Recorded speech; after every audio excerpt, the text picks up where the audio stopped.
It takes courage to open the door to your past, to ensure that the door to the future is open for others. You are courageous.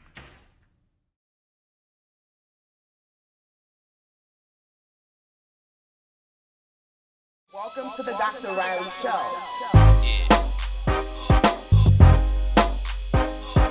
I'm your host. Are you ready for this? Are you ready for this? Dr. Anissa Reilly.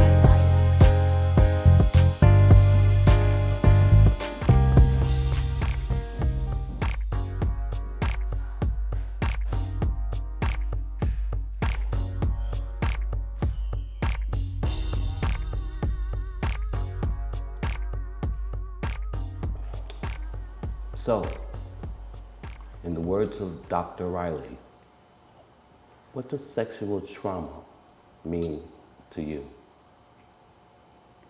Well, to me, sexual trauma means an invasion of one's space, a robbing of one's innocence, a interaction that is unwarranted, unwanted, and it just takes from you from a place where it was meant to be special, sacred, and honored by the one you love.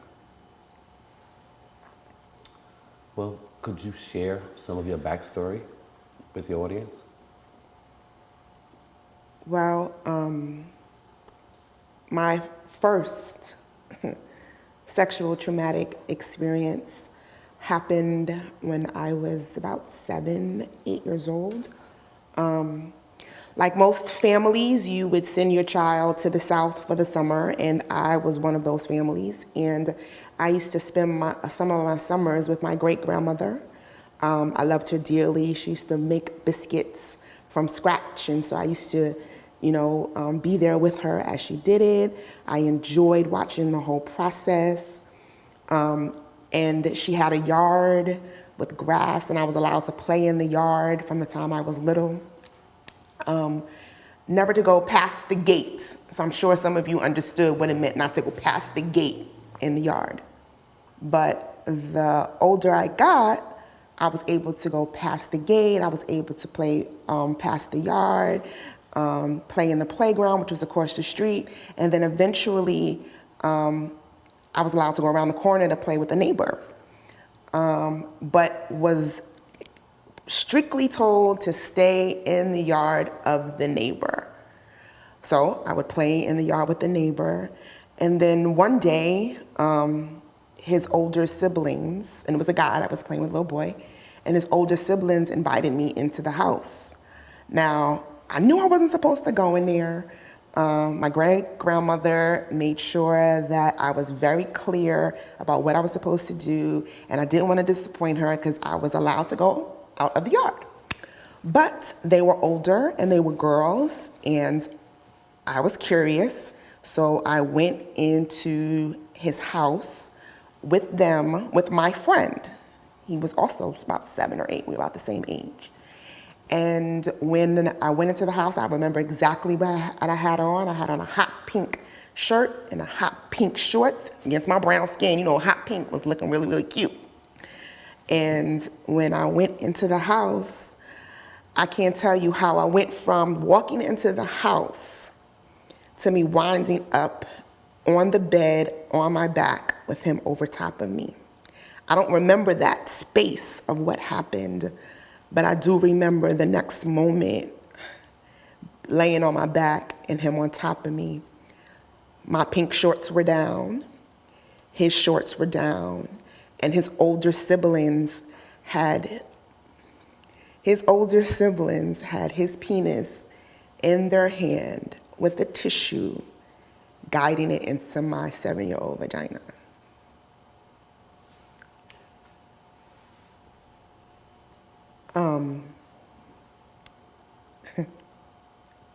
Take your time. I knew it was wrong, but I was 7. He was smiling, they were smiling, they were laughing. they were talking about how small his penis was and, you know, guided it into my vagina. And then they proceeded to, wow. Then they proceeded to instruct him about how to move his body while he was moving his private parts in and out of mine. But the funny thing is that something inside of me was like, wow, this feels really good. Even though I knew it was wrong, it felt good. And they were smiling. So they're smiling, they're laughing, he's smiling. I knew it was wrong. I shouldn't have been in his home. And then on the inside, there was a part of me that was like, this feels really good. So with those conflicting emotions, right, caught between it feeling good and knowing it's wrong, as you left that experience, that moment, what were your thoughts? If my grandmother found out what I just did, I'm gonna be in so much trouble. I didn't even think about that being wrong. I just thought about my great-grandmother finding out, one, that I didn't follow her instructions because I left his yard. Two, I was in the house doing something that I knew I shouldn't have been doing, but I didn't really understand it. And so I never told anyone. I never told anybody because I was afraid that I wasn't going to be able to see my great-grandmother anymore. And I loved visiting her. And I didn't want to disappoint her. So I didn't tell. But I never left the yard ever again. She would ask me, you can go play in the playground on the swings. I never left the yard ever again. So if you weren't able to express it at the time, or if you felt more uncomfortable expressing it at the time, how were you able to process it? I don't think I ever processed it. I just forgot about it. Do you need us to take a break? No, I'm gonna push through this. Okay, great. I'm gonna do this because I'm sure that there are other women, as you can see from the season so far, that have experienced this. And this is the first time that I've spoken it aloud in such a public forum. So even the reaction that I'm having is like, wow. Okay, please continue.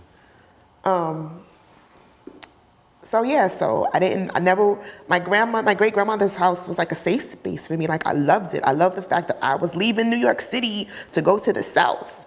I was leaving New York City from an apartment to go to a house in the South. It was just so much love there because what I was experiencing in my home was totally different than being with my great-grandmother. I loved being with my great-grandmother, so I didn't want to, one, break her heart, and two, be found out and then have something that meant so much to me be taken away from me.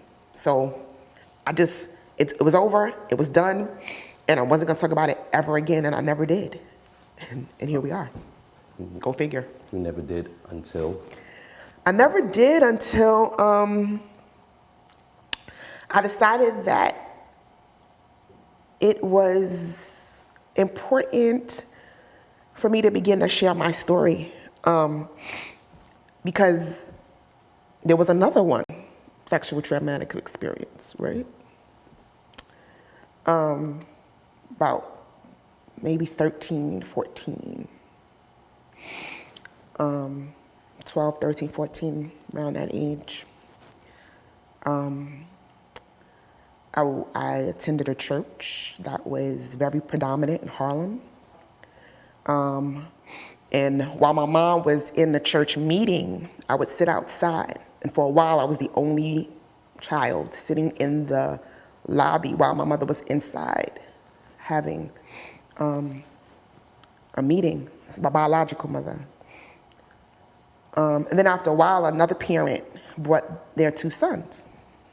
And one of the sons was probably a little bit younger than me, and the other one was about 3, 4, maybe 5 years older than me. And unbeknownst to me, he started the grooming process. I didn't know it at the time. I just thought he was showing me extra special attention because I was alone. But what I did know is that feeling that I felt when I was 7, I felt when he would be around, touch me, hug me, whatever. So he was about 16, 17. But I liked the feeling, and I was getting attention. So between liking the feeling, getting the attention, and recognizing the feeling, I was like, oh, okay. Because I didn't want to be alone sitting in the lobby anymore. So it went from us having conversations to me sitting on his lap, to one day he was like, let's go explore the church. Let's explore the church. And I was like, sure. You want to explore with me? You giving me attention? You want to leave your little brother and go walk with me? Sure. So we went exploring in the church, and we found ourselves up in the balcony of the church, so way up in the balcony of the church, behind the last pew. The next thing I knew, he picked my little body up, slammed it down, and he was on top of me. And I'm squirming because now I'm like, whoa, we just supposed to be exploring the church. But I'm little, 12-year-old, bony. I wasn't even 100 pounds yet. And he put his whole teenage body on me, and I'm screaming, I'm squirming, and I'm fighting. And then the next thing I know, I feel something cold on my temple. And I froze. And I was like, nah, this is not what I think it is. At 12, 13, I know. He puts his hand over my mouth, and I'm screaming, and that's when he shows it. It's a gun.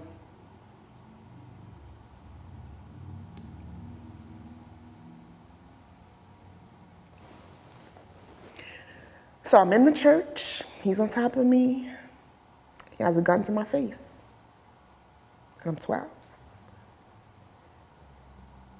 And his look was, shut up, or I'm gonna use it. He didn't have to say it, I could tell, and he put it right back to my temple.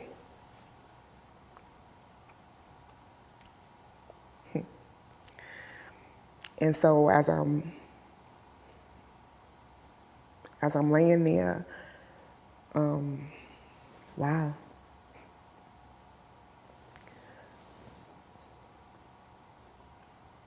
I can see how hard it is for you to take you back to that place. Is it as dark as it feels right now? It's not that it's dark. Like, I could still feel the gun. Like, it was cold. As I'm talking about it, wow. I said this is the first time I really spoke it out loud.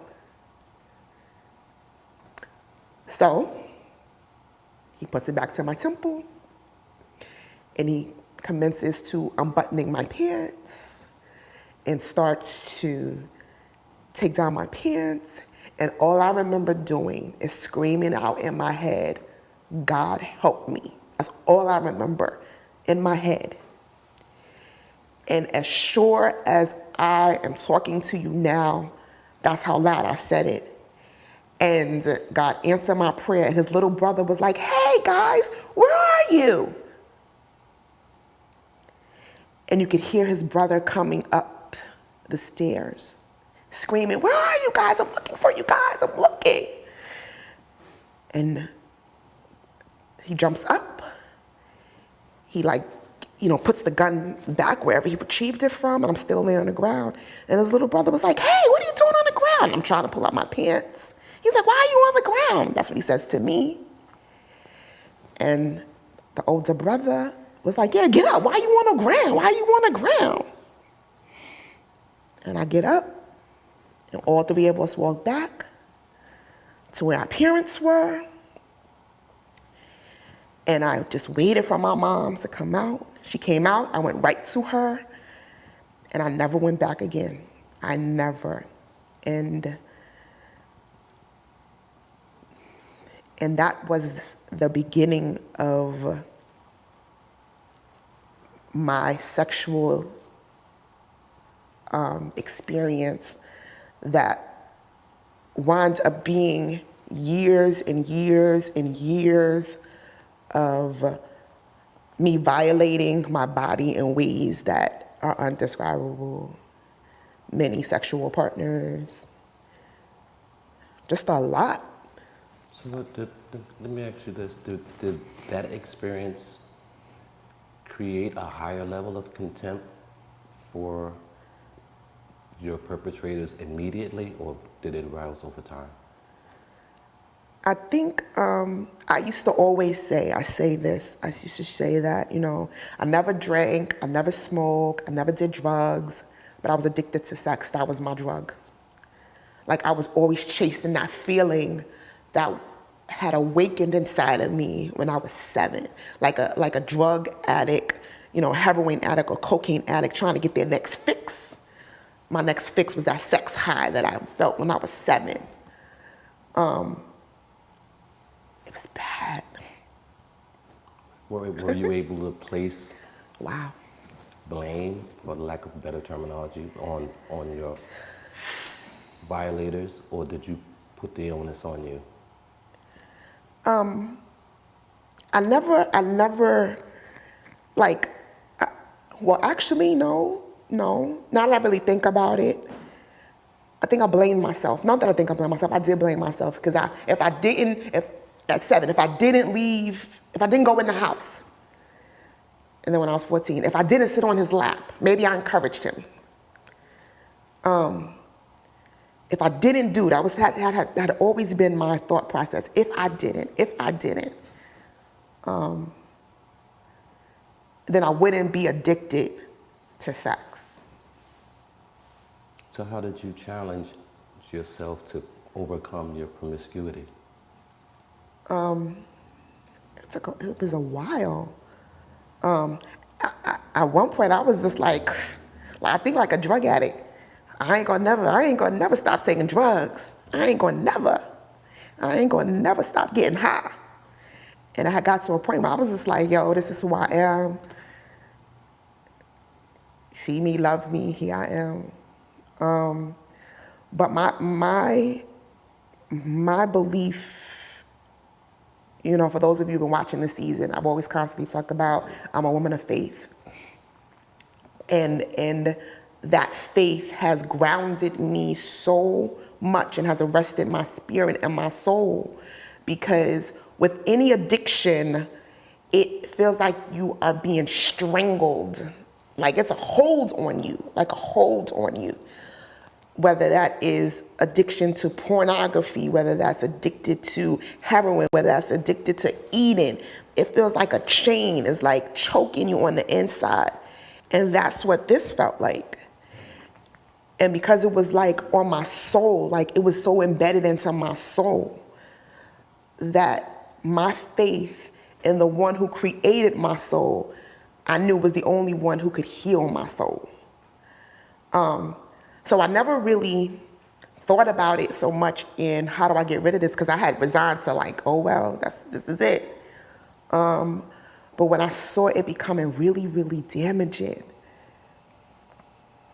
is when I was just like, I can't do this by myself. And I just surrendered it all to God. Well, all of our experiences, they lend themselves to making us who we are now. Obviously, it's helped create the person that you are, the phenomenal person that you are. With that being said, what was the driving force behind you being able to totally conquer that and become the person that you are now? So the main driving force is I had a lot of bad relationships, right?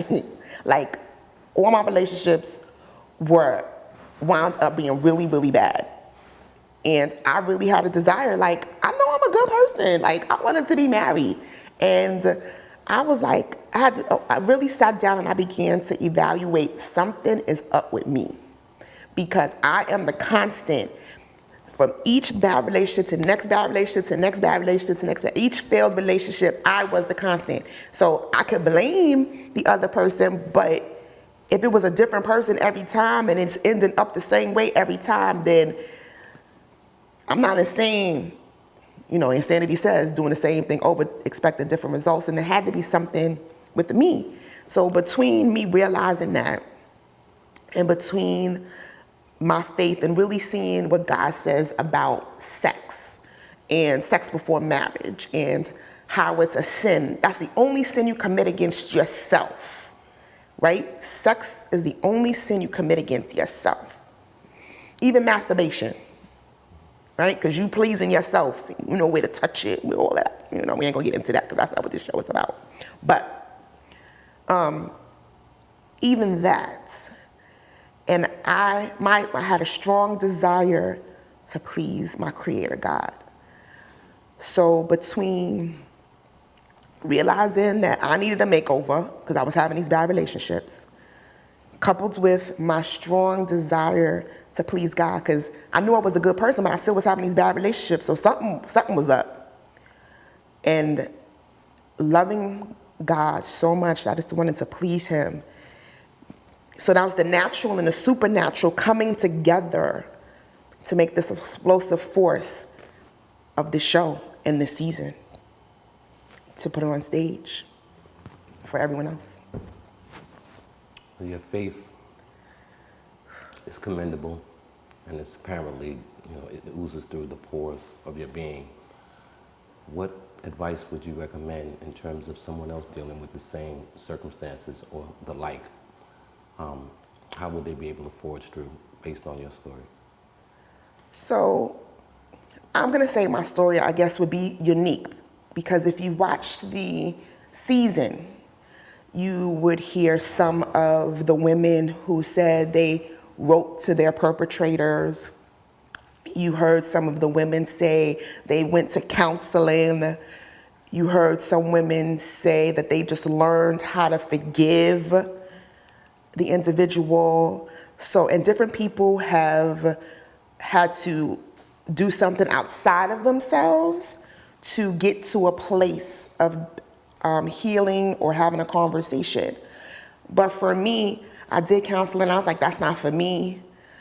I didn't want to write anybody because I was always of the belief you write it down, somebody gonna find out and they're gonna do something to it. And they're gonna put it on blast. I really wasn't feeling that. So those pieces weren't for me. And so if those pieces don't work, I mean, there's a whole bunch of things that you can do. I'm not a counselor, but there's counselors out there. But for me, it was my strong faith in God and just getting into the Word and, finding a pastor that you could trust, finding a church that you could trust where you could be loved back to life. That's the best way I could say it. Me, reading the Word and understanding the Scripture. I wasn't into that, the white man wrote the Bible. That's not my conversation today. What worked for me, what helped me, is understanding the Scriptures and applying them into my life, finding a good church, finding a good pastor, and so that I could be loved back to life. That's what worked for me. And so counseling may work for you. Writing your abuser may work for you. But for me, you may need the one who created your soul to come in and do a full makeover so it could work for you.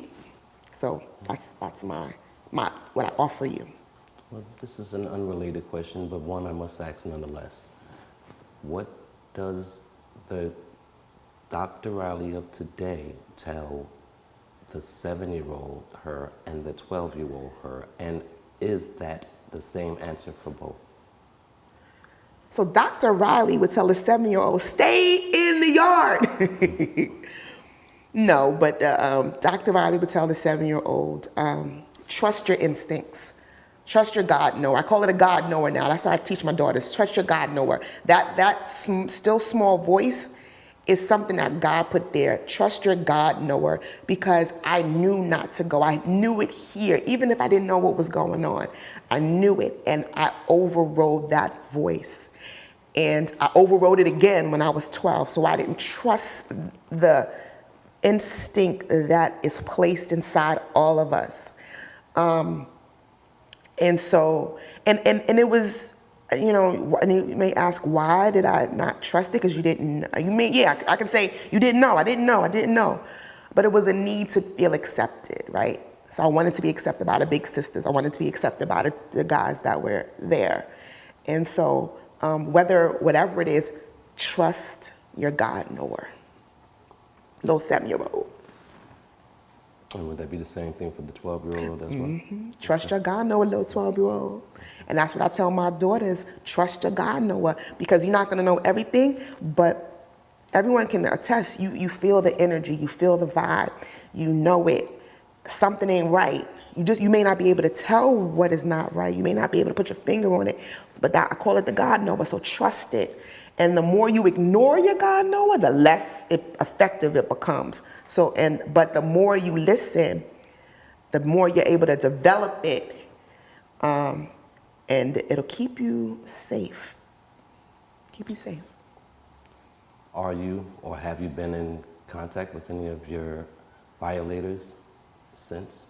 So my 7-year-old violator, if I saw him on the street today, I wouldn't know who he was, what he looked like. I don't remember what his name is. I don't even know it. But my 12-year-old violator, unfortunately, he was murdered, and so he's not here anymore. When you found out that information, what did it do to you? Ooh, I was like, what? I mean, my first initial reaction was like, yeah, that's what he get. But then I had to stop. You know, karma is. I could finish that one, right? But then I had to stop and I said, wow. I mean, nobody wants to have their life lost. But because of who I am and where I was in my life, I just prayed that hopefully God, he changed his life and he gave his life to you. That was my thought after my initial reaction was like, that's right. That's right. It was a breath of fresh air, but I still was like, oh my gosh, I hope he made right with Jesus. Well, in that line of thought process, me asking what would you have told the younger you, I turned the table and asked, what would you say if you had an opportunity to speak to your abusers? What would you say? Oh, so you really want to ask me that question? What would I say to the abusers? So am I who I am Yes, now? yes. Okay, who I am now, I don't even know.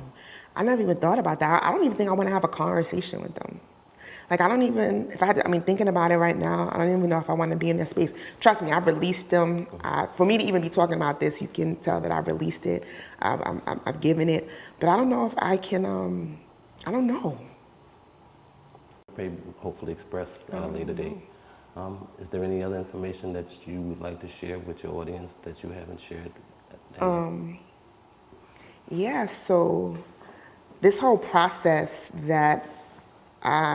this whole journey that you guys have been on with us this entire season is for you to heal and for us to heal, because all of the women so far, including myself, have gone through this transformative process through sharing our stories. I've connected to this term called the wounded healer. It's an archetype that psychologist Carl Jung has brought to the surface. And I've attached to that phrase, the wounded healer. And the premise is those of us who have been wounded now are helping to heal. So it is my hope, it is my desire that through my trials and through the women's trials and the man, his trial as well, has been a place of healing. We've all been wounded, but we're offering it to you all as an opportunity to heal. And so it takes courage. You see me to do this. So I offer you the opportunity to be courageous too. Thank you for sharing, Doctor. You're phenomenal. Love you all. This is my life's work, trust me. And I give myself and my heart to you. So if you have any questions, reach out. If you want to share your stories, reach out. But I'm phenomenal because I've been able to take my mess, turn it into a message, take my trials and turn it into triumph, and you can too. Peace. No longer bound by insecurities. Compare myself to no one else. I love the way my God made me. Open my mouth and shout praise to thee. Where I was once held bound, Jesus, you set me free. Now I'm not afraid of midnight. Shadows and darkness flee from my light. My prayer, my praise make this atmosphere right for a midnight miracle. Welcome to the Dr. Reilly Show. Okay, we just got one episode left of season 1 of the Ask Dr. Reilly Show. And this one is the reunion. I'm your host, Dr. Anissa Reilly.